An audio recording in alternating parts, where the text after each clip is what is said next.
আসসালামু আলাইকুম, কেমন আছেন সবাই? লেডি ফিঙ্গার বিস্কুট বানানোটা কিন্তু খুবই সহজ। একদম স্পঞ্জ কেকের ব্যাটার দিয়ে কিন্তু এটা বানানো যায়। তো এখানে দেখতে পাচ্ছেন আমি ডিমের সাদা অংশ নিয়ে নিয়েছি। আমি এখানে 2টো ডিম নিয়েছি, যাতে আমার 150 গ্রামের মতো হয়েছিল। আর চিনি নিয়েছি আমি 100 গ্রাম। তো 100 গ্রাম চিনিকে আমি 2 ভাগ করে নিয়েছি। 550 গ্রাম আমি ডিমের সাদা অংশের সাথে মিশাচ্ছি। 2 থেকে 3 বারে মিশিয়ে একদম একটা স্টিপ পিক ফর্ম করে নিব। দেখতে পাচ্ছেন স্কিনে কতটা এটাকে বিট করেছি। অ্যান্ড দেন এই যে ডিমের যে কুসুম আছে তার সাথে আমার যে বাকি চিনিটা ছিল সেটাকেও ভালো করে মিশিয়ে নিব।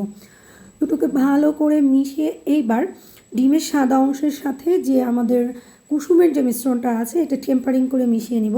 দেখতেই পাচ্ছেন স্কিনে আমি কিভাবে মিশাচ্ছি, অল্প একটু আগে মিশিয়ে নিব। অ্যান্ড দেন পুরোটার সাথে ভালো করে মিশিয়ে এর মধ্যে দিয়ে দিব আমি ময়দা। হ্যাঁ, এখানে কোনো বেকিং পাউডার বেকিং সোডা কিছুই যাবে না, ময়দা দিয়ে দিয়েছি।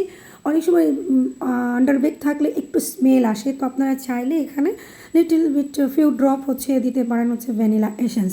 অ্যান্ড দেন এটাকে পাইপিং ব্যাগে ভরে নিলাম আমি। এখানে আমি যে লেডি ফিঙ্গারের মোল্ড সেটার মধ্যে দিয়ে দিচ্ছি। আপনারা চাইলে কিন্তু এটাকে ননস্টিক বেকিং পেপারের উপরেও দিতে পারেন। আর এই যে কোনাগুলো উঠেছিল, পানিতে হাতটা ভিজিয়ে কোনাগুলোকে আমি একটু বসিয়ে দিলাম। দেন আইসিং সুগার ডাস্ট করে 170 ডিগ্রি সেন্টিগ্রেড তাপমাত্রায় 15 থেকে 20 মিনিট বেক করব।